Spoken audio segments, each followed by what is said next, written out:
ఈరోజు మనం ఒక చాలా ఆసక్తికరమైన ప్రాచీన బౌద్ధ గ్రంథాన్ని చూద్దాం. నమస్కారం. ఇందులో భిక్షువుల సమాజంలో అంటే సంఘంలో వాదనలు, వివాదాల్లో పాల్గొంటే ఏమవుతుందో బుద్ధుడు హెచ్చరిస్తాడు. అవును. 5 భయంకరమైన ప్రమాదాల గురించి.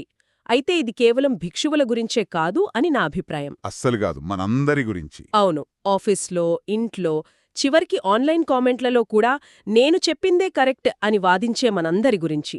సరిగ్గా చెప్పారు. ఇది అంగుత్తర నికాయ నుండి తీసుకున్న ఒక ముఖ్యమైన భాగం.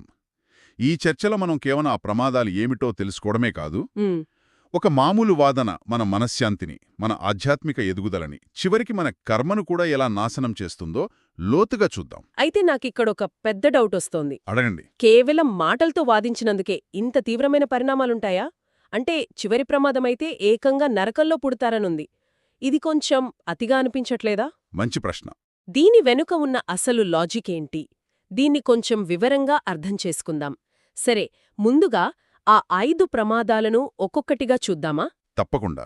మొదటిది, ఇంకా సాధించనిది సాధించలేకపోవడం. రెండవది, ఇప్పటికీ సాధించిన దాని నుండి వెనక్కి జారిపోవడం. అవును. మూడవది, సమాజంలో చెడ్డపేరు రావడం. నాల్గవది, గందరగోళ స్థితిలో మరణించడం. ఇక 5వది, మరణం తర్వాత దుఃఖకరమైన లోకంలో పుట్టడం. వీటిని వింటుంటే వాదన అనేది ఒక చిన్న విషయంలా అస్సలు అనిపించట్లేదు. అస్సలు కాదు. ఇక్కడ ఆసక్తికరమైన విషయం ఏంటంటే, ఇవి విడివిడిగా జరిగేవి కావు. ఇదొక చైన్ రియాక్షన్ లాంటిది. ఒకదానికొకటి సంబంధముందన్నమాట. అవును. ఒకదాని నుండి మరొకటి పుడుతుంది. మొదటిదాని గురించి మాట్లాడుకుందాం. స్తబ్దత అంటే ఆధ్యాత్మికంగా ఎదగలేకపోవడం. అంటే ఒకచోట ఆగిపోవడం, ప్రోగ్రెస్ లేకపోవడం. ఇది ఎందుకు జరుగుతుంది? చూడండి, ఆధ్యాత్మిక పురోగతికి అంటే ధ్యానంలో ముందుకు వెళ్లాలన్నా, జీవితాన్ని స్పష్టంగా అర్థం చేసుకోవాలన్నా మనకు ఎలాంటి మనసు కావాలి? ప్రశాంతమైన మనస్సు. కరెక్ట్. ప్రశాంతమైన, ఏకాగ్రత కలిగిన మనసు కావాలి. కాని వాదనల్లో మునిగిపోయిన మనసు ఎలా ఉంటుంది? ఎప్పుడూ అశాంతిగా, కోపంగా. అవును. నిరంతరం అశాంతితో, కోపంతో, ఎదుటివారిని ఎలా ఓడించాలనే ఆలోచనలతో నిండి ఉంటుంది. నిజమే. మరుగుతున్న నీటిలో మన ప్రతిబింబాన్ని మనం చూడగలమా? చూడలేం. అలాగే అలాంటి గందరగోళం మనసుతో ధ్యాన అంటే లోతైన ధ్యానస్థితి లేదా విపశ్యన అంటే అంతర్దృష్టి లాంటి ఉన్నత స్థితులను చేరడం అసాధ్యం. అంటే మన ఎనర్జీ అంతా వేస్ట్ అయిపోతుంది. పక్కా. మానసిక శక్తి అంతా ఈ అనవసరమైన యుద్ధాలకే వృధా అయిపోతుంది. ఇది నిజమే. ఆఫీస్లో ఉదయాన్నే ఎవరితోనైనా వాదన పెట్టుకుంటే ఆ రోజంతా పనిమీద దృష్టి పెట్టలేం. అంతే. మనసులో అవే మాటలు తిరుగుతుంటాయి.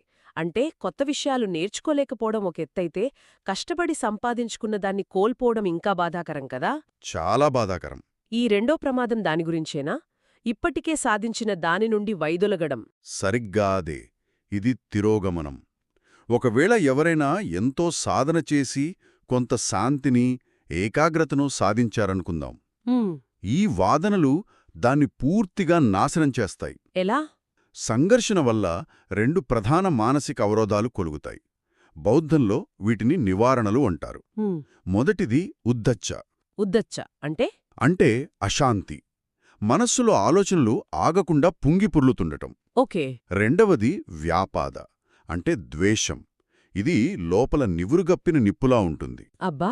ఈ రెండూ మనస్సులో ఉన్నప్పుడు గతంలో ఎంతో కష్టపడి కట్టుకున్న మనశ్శాంతి అనే ఇసకగూడు ఒకే ఒక్క అలగి కొట్టుకుపోయినట్టు అవుతుంది. అంటే ఒకవైపు కొత్తది నేర్చుకోలేరు, అవును. మరోవైపు ఉన్నది పోగొట్టుకుంటారు. ఇది చాలా పెద్ద నష్టం. చాలా పెద్ద నష్టం. ఇక మూడవది చెడ్డ పేరు రావడం. ఇది లోపల జరిగే నష్టం కాదు, బయట ప్రపంచంలో కనిపించే పరిణామం. అవును. ఇది సామాజిక పతనం. వాదించే స్వభావమున్న వ్యక్తిని ఎవరైనా ఇష్టపడతారా? అస్సలిష్టపడరు. అలాంటి వ్యక్తి నెమ్మదిగా నమ్మకాన్ని, గౌరవాన్ని కోల్పోతాడు. నాకు తెలిసిన ఒక వ్యక్తి ఉన్నాడు. అతను చాలా తెలివైనవాడు. కాని ప్రతి మీటింగ్లో, ప్రతి చిన్న విషయంలో తన పాయింట్ గెలవాలని చూసేవాడు. మొదట్లో అందరూ అతని వాదనను మెచ్చుకున్నారు. కాని రాను రాను అతనితో మాట్లాడాలంటేనే భయపడటం మొదలుపెట్టారు. సరిగ్గా అదే జరిగింది. చివరికి అతనికి ముఖ్యమైన ప్రాజెక్టులు ఇవ్వడం మానేశారు. ఎందుకంటే అతనితో కలిసి పనిచేయడం ఒక యుద్ధంలా ఉండేది.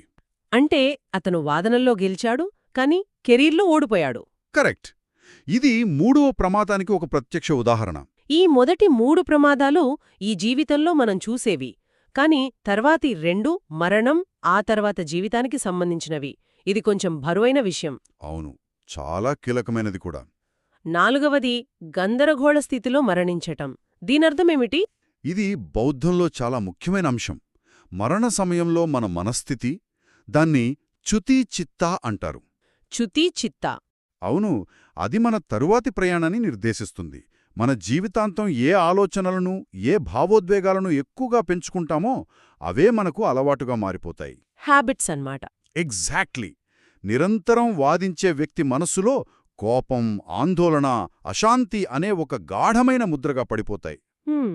మరణ సమయంలో శరీరం బలహీనపడి మనసుపై పట్టు తగ్గినప్పుడు ఈ అలవాట్లే పైకొస్తాయి. అప్పుడు శాంతిగా ఉండడం కష్టం. చాలా కష్టం. ఆ చివరి క్షణాల్లో శాంతి బదులు నేనే కరెక్ట్, వాళ్ళు నన్ను తప్పుగా అర్థం చేసుకున్నారు అనే గందరగోళం, భయం, కోపం మిగిలిపోతాయి. అబ్బా. జీవితమంతా మనం మన జీపీఎస్లో కోపన్ నగర్ అని డెస్టినేషన్ సెట్ చేస్తే చివరి క్షణంలో శాంతిపురం అని మార్చడం చాలా కష్టం కదా. చాలా మంచి పోలిక. అంటే జీవితాంతం చేసిన సాధనంతా చివరి క్షణంలో తేలుతుందన్నమాట. ఇక చివరిది 5వ ప్రమాదం, దుఃఖకరమైన పునర్జన్మ. ఇది వినడానికే భయంగా ఉంది. ఇది 4వ ప్రమాదానికి సహజమైన పరిణామం.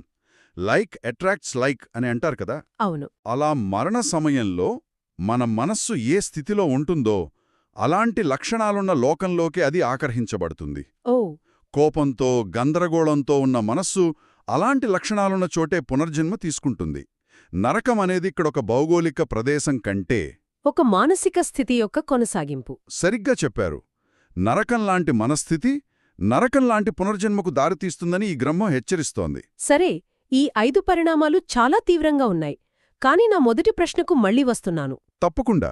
అసలు బుద్ధుడు వాదనలను ఇంత ప్రమాదకరమైనవిగా ఎందుకు చూశాడు? కేవలం అభిప్రాయభేదాలు ఉండటం తప్ప ఆరోగ్యకరమైన చర్చకు ఈ విధ్వంసక వాదనకు తేడా ఏంటి? చాలా మంచి ప్రశ్న. ఇక్కడే అసలు విషయం ఉంది. బుద్ధుడు వ్యతిరేకించింది అభిప్రాయభేదాలను కాదు. కాదా? కాదు. ఆయన వ్యతిరేకించింది దాని వెనుక ఉన్న మానసిక విషాలను.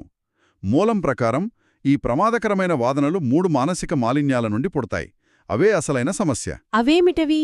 మొదటిది అభిప్రాయాలకు గట్టిగా అత్తుకుపోవడం. అంటే? దీనిని పాళీ భాషలో దిట్టి ఉపాదాన అంటారు. అంటే నేను నమ్మిందే నిజం, నా అభిప్రాయమే ఫైనల్, మిగతావంది తప్పు అనే గట్టి నమ్మకం. ఇది మనకు సోషల్ మీడియాలో రోజూ కనిపిస్తుంది. రోజూ, ప్రతి క్షణం. ఒక చిన్న రాజకీయ లేదా సినిమా విషయంపై మన అభిప్రాయాన్ని ఎవరైనా వ్యతిరేకిస్తే మనల్ని వ్యక్తిగతంగా దాడి చేస్తున్నట్టు ఫీలవుతాం. అవును, మన ఐడెంటిటీని, మన అహాన్ని మన అభిప్రాయంతో ముడిపెట్టేస్తాం. ఆ తర్వాత ఆ కామెంట్ల గురించి రాత్రంతా ఆలోచిస్తాం, నిద్ర పాడు చేసుకుంటాం. నిజమే. నేను చాలాసార్లు ఇది అనుభవించాను. ఒక కామెంట్ పెట్టి ప్రతి 2 నిమిషాలకి ఫోన్ చెక్ చేసుకుంటూ గుండె దడదడలాడుతుండగా రిప్లై కోసం ఎదురుచూడటం.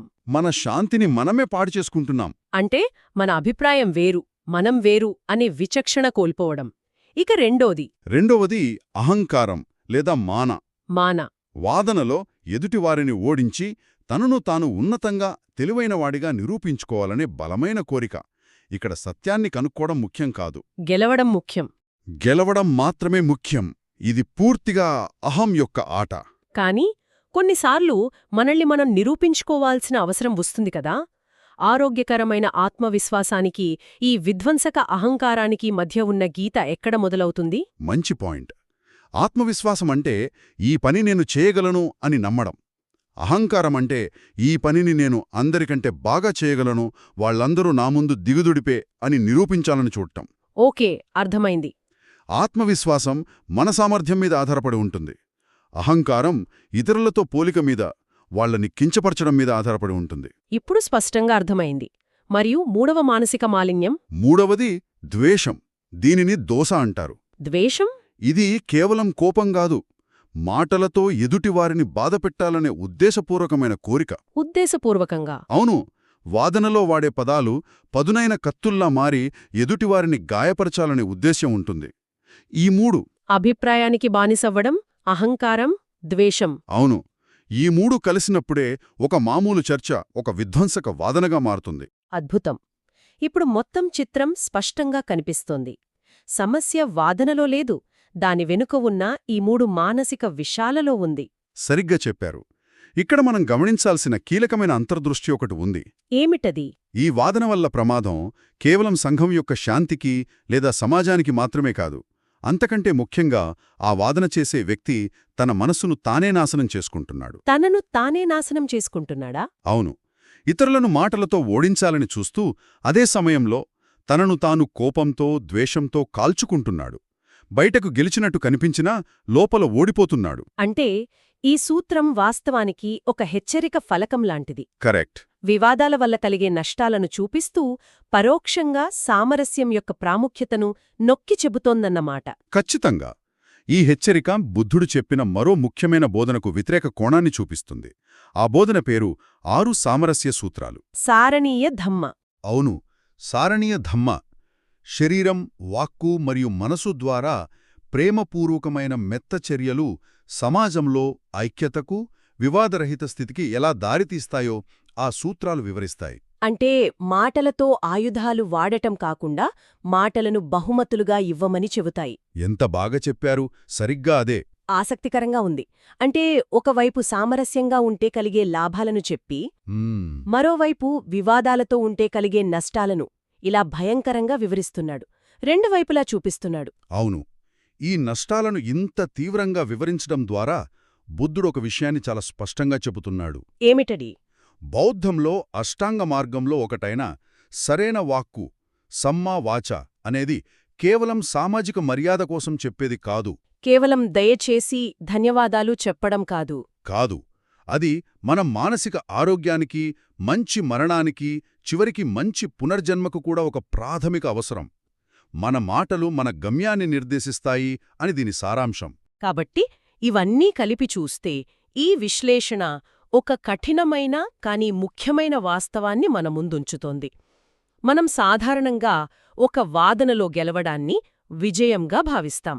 అవును, మన అహం సంతృప్తి చెందుతుంది. కాని బుద్ధుని బోధనల ప్రకారం ఆ విజయం గెలిచిన వ్యక్తికి వాస్తవానికి ఒక పెద్ద లోతైన ఓటమి. అవును, ఆ క్షణంలో అహం సంతృప్తి చెందొచ్చు, కాని దీర్ఘకాలంలో మనశ్శాంతి, సమాజంలో గౌరవం, ఆధ్యాత్మిక పురోగతి, చివరికి ఒక ప్రశాంతమైన మరణం, వీటన్నిటినీ కోల్పోతున్నాడు. ఆ గెలుపు కోసం చెల్లించే వెల చాలా ఎక్కువ. చాలా ఎక్కువ. నిజమైన విజయం వాదంలో గెలవడం కాదు, మన మనశ్శాంతిని కాపాడుకోవడంలో ఉంది. నిజమే. ఇది మనల్ని చాలా లోతుగా ఆలోచింపజేస్తోంది. ఈ చర్చ మనకు ఒక లోతైన ప్రశ్నను మిగిల్చి వెడుతోంది. నెక్స్ట్ టైం మనం ఆన్లైన్లో గానీ డిన్నర్ టేబుల్ దగ్గర గానీ ఒక వాదనలో గెలవాలనే తీవ్రమైన కోరిక కలిగినప్పుడు కోసం నా మనశ్శాంతిని, నా కీర్తిని, నా ఆధ్యాత్మిక ఉన్నతిని, చివరికి నా భవిష్యత్తును కూడా పణంగా పెట్టడం అవసరమా? మంచి ప్రశ్న. ఈ గెలుపు నిజానికి నన్ను ఓడించే ఒక పెద్ద ఓటమి కాదా? ఈ విషయం గురించి ఆలోచించాలి.